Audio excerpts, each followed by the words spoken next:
할렐루야, 주님의 이름을 찬양합니다. 성경에 보면 예수님과 제자들이 그 차이가 대조적으로 이렇게 등장하는 경우가 종종 있습니다. 겟세마네 동산에서 예수님이 땀이 방울이 핏방울이 될 때까지 기도하실 때 제자들은 대조적으로 무엇을 하고 있었죠? 자고 있었습니다.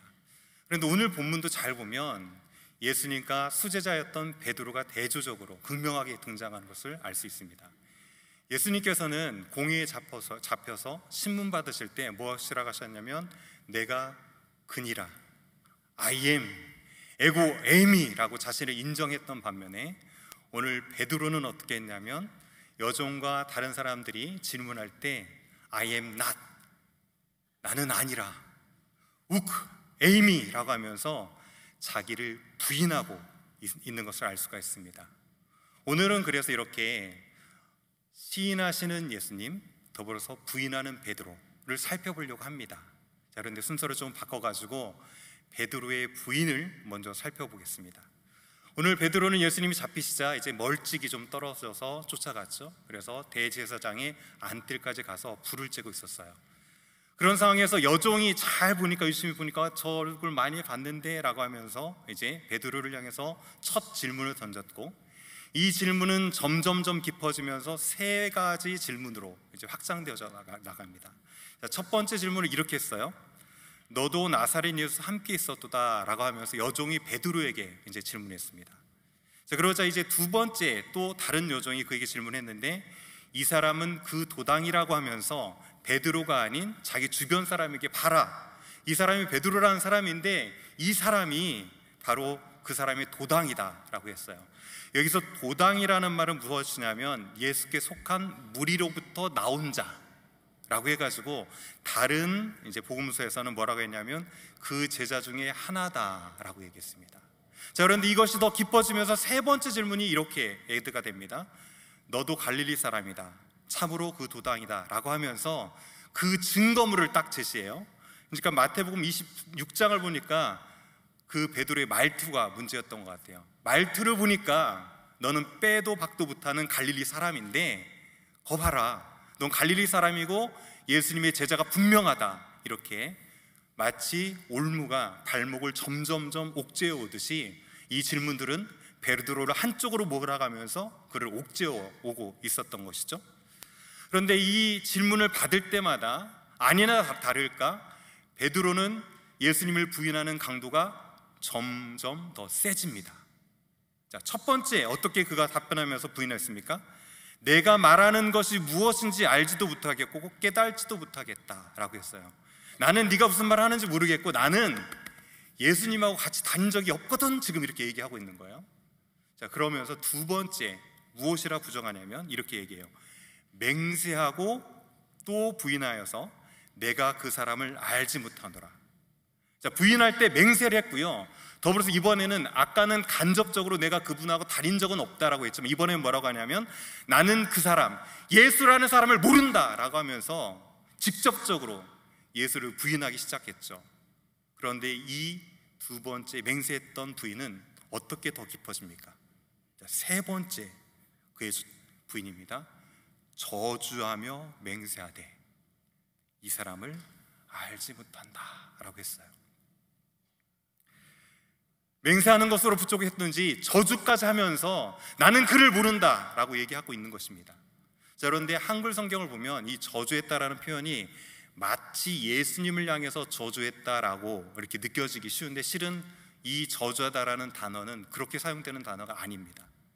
여기에서 사용되는 단어는 상대방을 저주한다는 뜻이 아니고 내 말이 거짓이면 내가 모든 저주를 받겠다, 즉 일종의 자기 저주적 맹세를 하고 있는 것이죠. 나는 이 말이 만약에 거짓말이라면 내가 모든 죄를 다 받아도 좋다라고 하면서 자기를 저주하면서까지도 어떻게 했습니까? 나는 그 사람을 모른다라고 지금 부인하고 있는 것이죠. 자, 그렇다면 베드로는 왜 이렇게 세 번씩이나 그것도 자기를 저주하면서까지 나는 아니다, 나는 예수님을 모른다 라고 부인했을까요? 베드로는 예수님을 쫓을 때 모든 그물과 배를 다 버려두고 모든 것을 버려두고 저분이 내 인생의 메시아구나 하고 쫓아갔어요. 그런데 예수님께를 잘 보니까 너무 맥없이 지금 체포되어 버렸고, 돌아가는 상황을 보니까 심상치가 않습니다. 예수님이 이걸로 끝나면 모든 것을 잃어버릴 것 같은 허탈함이 그 가운데 있었겠죠. 뿐만 아니라 공의 자리에 딱 가서 보니까 평소하고 기류가 달라요. 심상치가 않아요. 불법적으로 모인 것도 모인 건데 지금 살기가 등등해가지고 정말 잘못하면 예수는 죽을 것 같고, 그 예수님의 제자인 것이 자기가 밝혀지면 자기 신변에도 이룰 것이 없다라는 두려움이 그 가운데 싹 텄던 것이죠. 이렇게 그는 허탈감과 두려움에 쌓인 채 잘못하면 내가 죽을 수 있겠다라고 생각을 해서 그랬는지 모르지만 살기 위해서 결사적으로 지금 예수님을 부인하고 있습니다. 여러분, 이제 이민 생활을 하면 가장 먼저 하는 고민 중에 하나가 있죠. 무슨 고민을 하십니까? 영어 이름을 내가 무엇으로 지을 것인가, 이런 고민 하시죠. 저도 이민 생활 시작하면서 제 이름을 영어로 뭐로 짓지 막 고민을 했어요. 그러다가 지은 이름이 뭐냐면 제 거 이메일 어드레스 아시는 분은 알겠지만 피터 주예요. 베드로예요, 베드로. 왜 그렇게 베드로라고 제 이름을 지었냐면, 베드로를 볼 때면 나는 참 베드로를 많이 닮은 사람이구나 라는 생각이 들었어요. 그래서 그것을 인정하지 않고서는 안 되겠다 싶어가지고 이름을 베드로로 지었습니다. 베드로는 불과 몇 시간 전에 마가복음 14장 30절을 보면, 오늘 이 밤에 닭이 울기 전에, 2번 울기 전에 내가 나를 3번 부인할 것이다 라고 예수님이 예언하니까 뭐라고 했냐면, 힘있게 말하되 내가 주와 함께 어떻게 할지언정 죽을지언정 주를 부인하지 않겠습니다 라고 맹세했거든요. 그 맹세가 얼마나 셌든지 모든 제자들도 덩달아서 그렇게 맹세했어요. 그런데 이랬던 베드로가 신변의 위협을 당하자 예수님은 어떻게 했습니까? 3번씩이나 부인했어요. 어떻게 수제자가 그럴 수 있냐? 3년 동안 동거동락하면서 그렇게 가르쳐놨더니 어떻게 그럴 수 있냐? 아니, 인간이라면 어떻게 그럴 수 있냐? 나도 베드로 같은 사람하고는 절대 관계를 맺으면 안 되겠다라고 생각하실지도 모르겠지만, 여러분, 저는 베드로가 좋습니다. 베드로의 배신이 좋다는 얘기는 아니고요, 베드로의 배신의 아이콘이 좋다는 얘기는 아니에요. 제가 왜 베드로를 좋아하냐면, 그렇게 말이 앞서고 행동이 앞섰던 베드로, 때로 실수하고 넘어졌던 베드로지만 그 베드로의 인간적인 면을 통해서 저는 제 안에 숨겨졌던 말이 앞서고 혈기 많고 연약한 제 자신을 그 베드로를 통해서 볼 수 있었기 때문에 저는 베드로를 참 좋아합니다. 그런데 베드로를 좋아했던 이유가 여기서 그치지 않았어요. 저는 그래서 어떻게 보면 삶의 모토 중에 하나가 베드로만큼만 살자예요.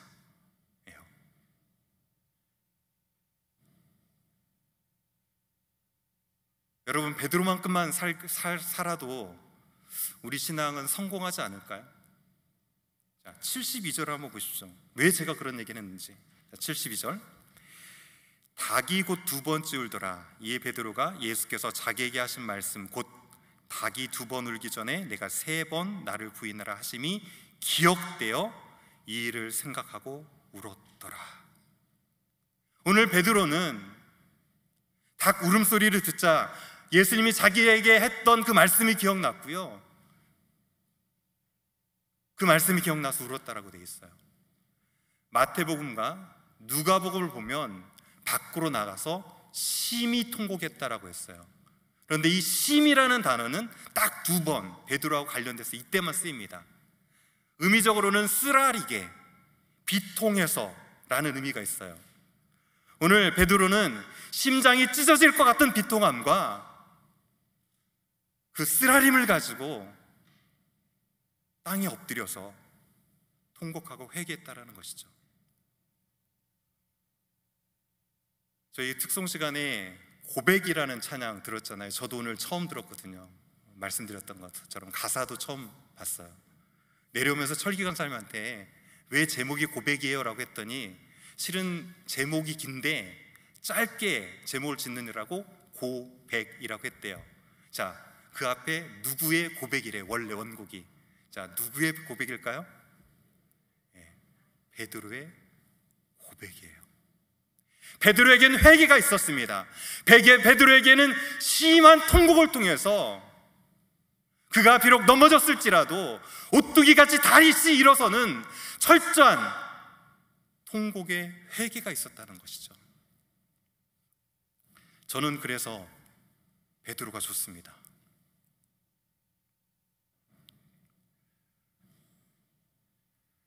제가 이스라엘 이제 유학할 때 저에게는 닭 울음소리 같은 것이 있었어요. 자, 제가 언젠가 한번 얘기했던 것 같기도 한데 이스라엘 유학하면서 저희 집에 차가 있었는데 96년식 다이아츠였어요.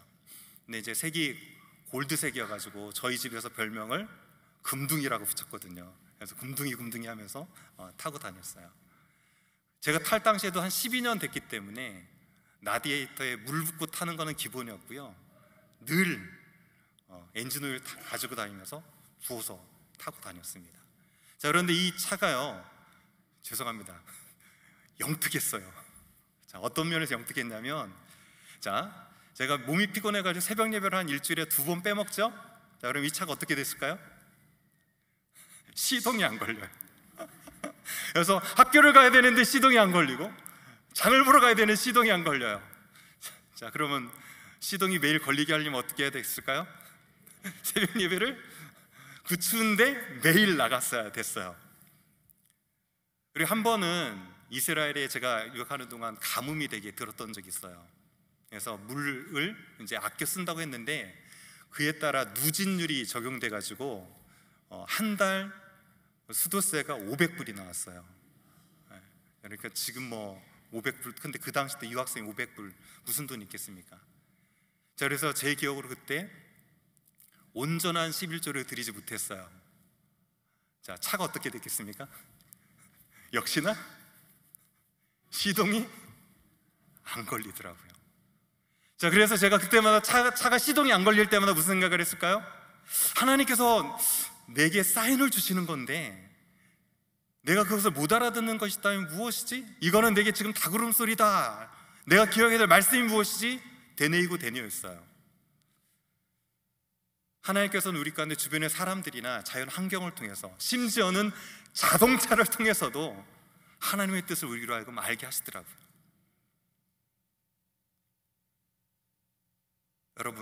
여러분에게는 새벽에 잠들어져 있는 영혼을 깨우기 위한 닭 울음소리가 있습니까? 여러분은 새벽에 무슨 소리를 듣고 깨십니까? 여러분에게 닭 울음소리는 큐티인 본문이 됐으면 좋겠고요, 담임 목사님의 아침 메시지가 되었으면 너무너무 좋겠어요. 여러분, 하루를 깰 때 단순히 몸이 일어나서 깨는 것이 아니라 오늘 주신 하나님 말씀이 기대되고 오늘 큐티인 말씀을 통해서 어느 방향으로 나가길 원하는 그 소원을 가지고 영혼을 깨우실 수 있기를 소원합니다. 저는 오늘 아침에 담임 목사님이 아침 메시지를 나누시면서 이런 얘기 하셨어요. 닭은 계속 울고 있습니다. 들으셨죠? 여러분, 닭은 계속 울고 있습니다. 아침 메시지는 계속되고 있고 하나님께서 매일매일 우리에게 말씀을 주고 계십니다. 저도 그 목사님의 쉐어를 들으면서 이런 소원이 생기더라고요. 저도 잠들어 있는 영혼을 깨우는 닭 울음소리가 됐으면 참 좋겠습니다. 그리고 오늘 메시지가 정말 행여 잠들어 있는 영혼이 있다면 그에게 닭 울음소리로 다가가서 그 영혼을 뒤흔들어 깨울 수 있는 그 말씀의 능력이 됐으면 참 좋겠습니다라는 소원을 자연스럽게 가지게 되더라고요. 여러분, 무엇보다 우리에게 닭 울음소리는 예수, 십자가가 되어야 되는 줄 믿습니다.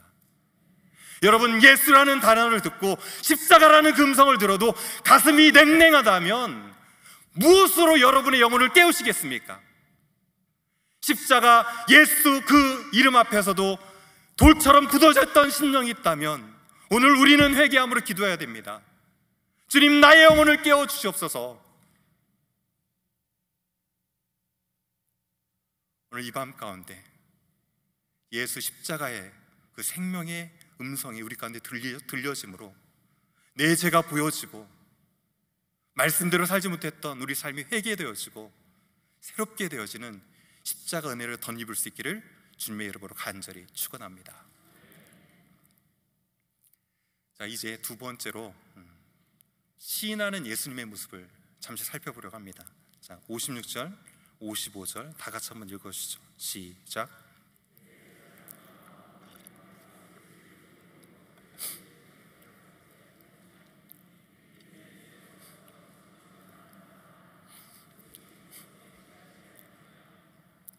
예, 가야바 대제사장은 공회를 소집했어요. 그러자 장로들도 모이고 서기관들도 모였고요, 예수를 칠 증거를 여러모로 찾았습니다. 그런데 증거를 얻지 못했다고 돼 있죠. 추정컨대 일부는 돈으로 매수를 해가지고 증인을 세웠을 것 같아요. 그런데 그 매수한 증인들의 고백마저도 서로 일치하지 못했죠.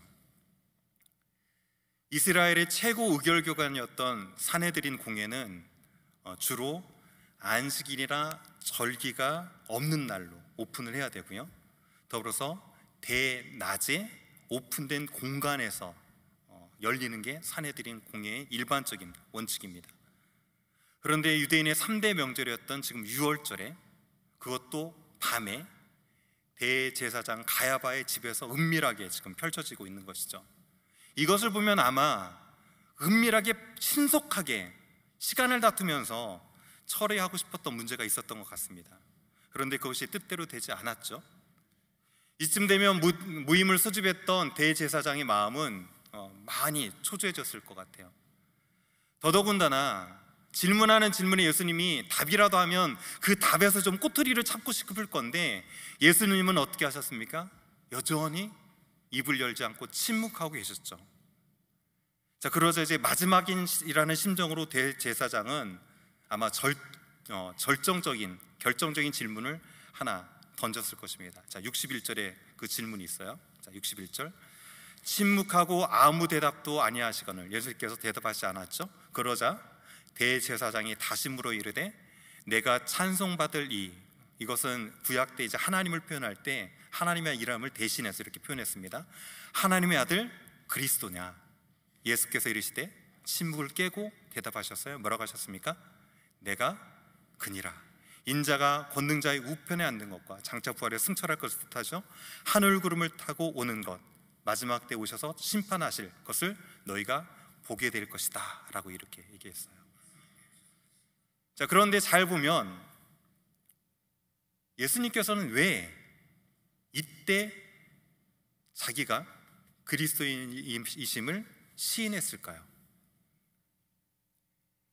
복음서를 잘 보면 예수님께서는 자기가 메시아됨을 드러내지 말고 숨기기를 원하셨죠. 자, 그런데 이 순간만큼은 거짓과 억울함의 고속 가운데도 오랜 시간 침묵하더니 공의 앞에서 내가 하나님의 아들이냐? 라고 묻자 내가 그라고 그 신분을 오픈하셨어요. 시인하셨어요. 자, 왜 그랬을까요? 예수님께서 그렇게 자신의 신분을 감췄던 것은 그동안 많은 사람들이 자신의 신분을 정치적인 메시아로 오해할 것에 대한 염두였습니다. 자, 그런데 때가 찬 거죠. 이제는 그렇게 더 이상 오해받아도 할 수 없는 거고요, 아버지께서 주신 잔을 내가 마시겠다라고 결단했기 때문에 더 이상 기다릴 수 없는 때가 바로 찬 것이죠. 뿐만 아니라 내가 그리스도냐, 내가 그로다라고 하는 이 대답은 사실이었어요. 예수님은 우리를 구원할 유일한 메시아요 그리스도이심을 믿습니다.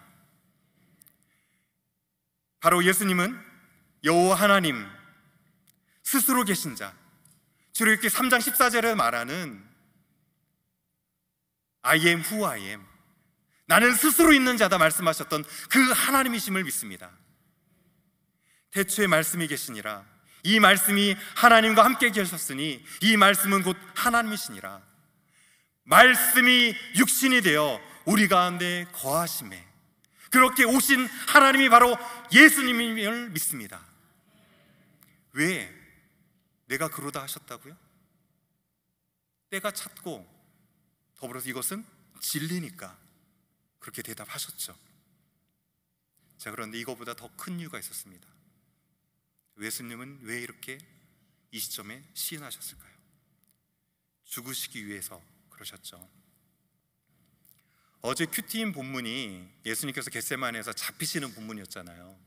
큐티인 본문 타이틀이 뭐라고 적혀 있냐면 잡히신 예수님이라고 주제가 잡혀 있어요. 그렇죠? 자, 그런데 한번 잘 생각해 보십시오. 예수님은 잡히신 겁니까? 잡혀 주신 겁니까?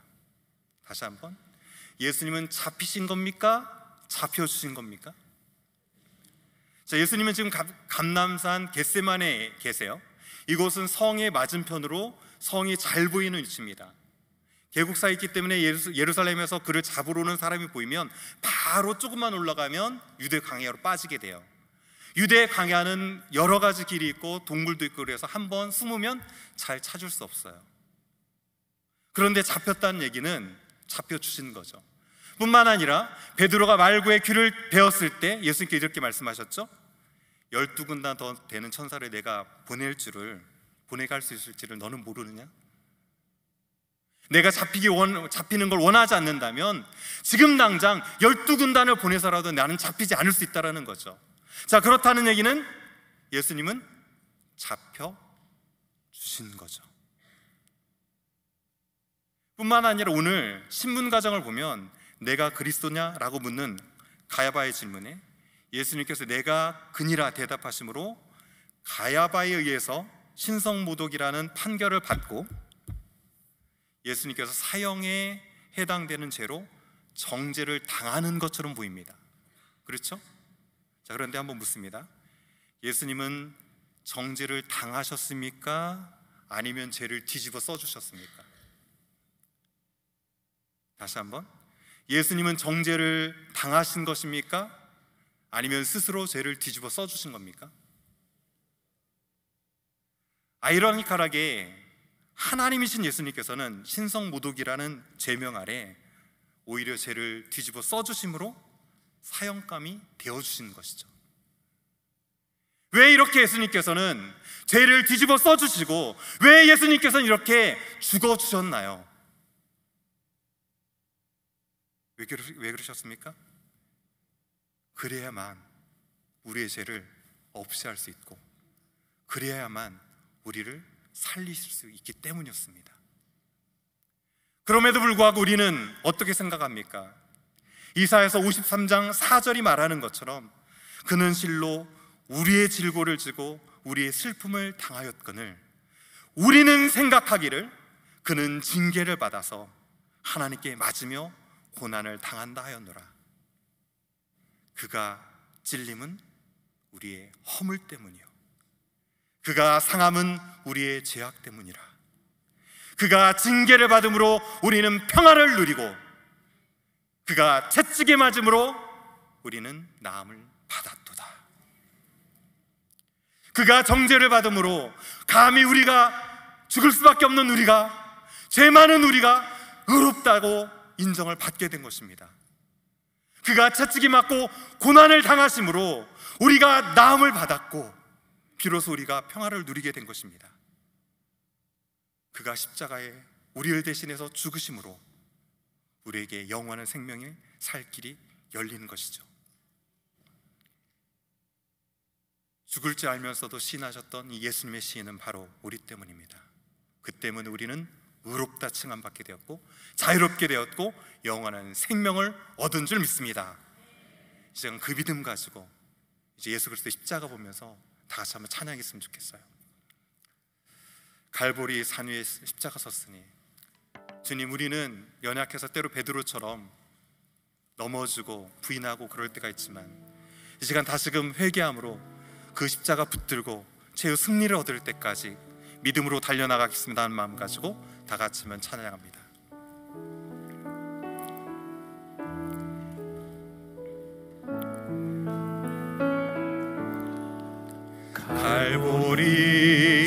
산 위에 십자가 섰으니 주가 고난을 당한 표라.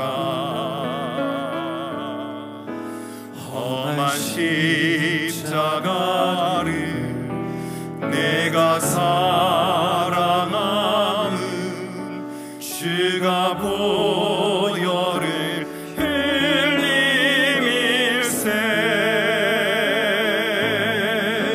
죄의 승리를 얻기까지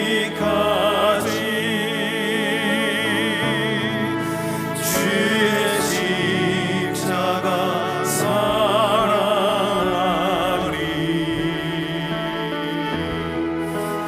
빛나며